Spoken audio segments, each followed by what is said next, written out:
In life, we take many journeys. Often these journeys are a continuation or simply a branch off of a previous journey. Before examining one's journey as a whole, or even in part, it is important to acknowledge where that journey began, or in other words, where we come from. Our first assignment for ECS 210 was an autobiography assignment.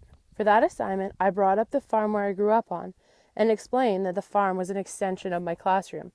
This farm became another classroom for me, only this one with different experiences and teachers. This classroom had a whole different concept of common sense, because it is dependent on not only society, but your surroundings. On the farm, there are certain things that you should just know. These things, such as, if you open a gate, you close it, becomes concepts of common sense. You may argue that the farm is not a place where curriculum is present, but I disagree.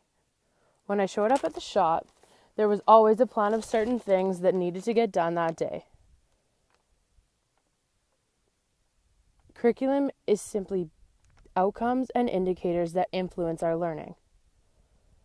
At the start of the semester, my group defined curriculum as organized learning and goal-oriented. In the shop, there was always a goal, but who says curriculum is organized learning? With that definition, you could not account for all of the different types of curriculum, these being practical, hidden, and professional. By saying that curriculum is organized learning, we are not taking hidden curriculum into consideration. If this were the case, what kind of teachers would we accommodate or even trait?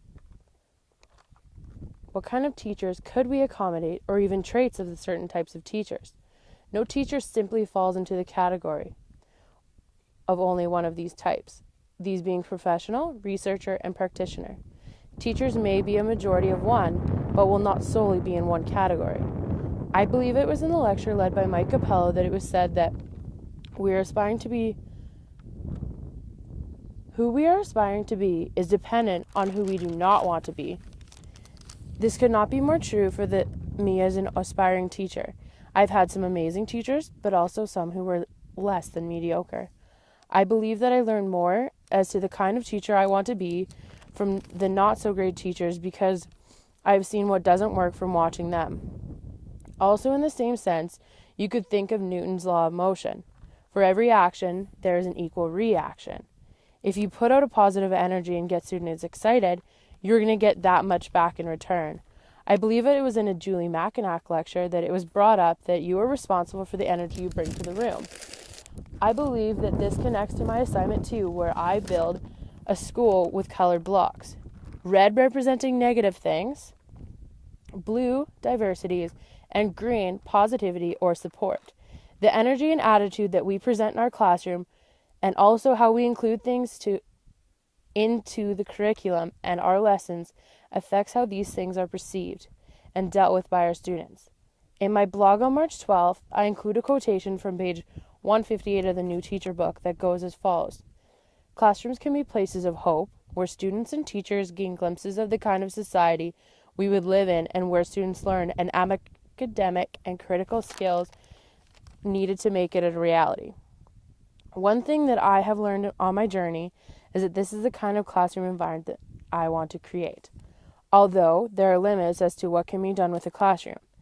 If we strive to achieve everything outlined in the Good Student Checklist, our schools would do nothing more than pump out robots. We have to do our best to teach the curriculum, but also allow for variety and creativity. Who wants to live in a world where all people, answers, and results are the same?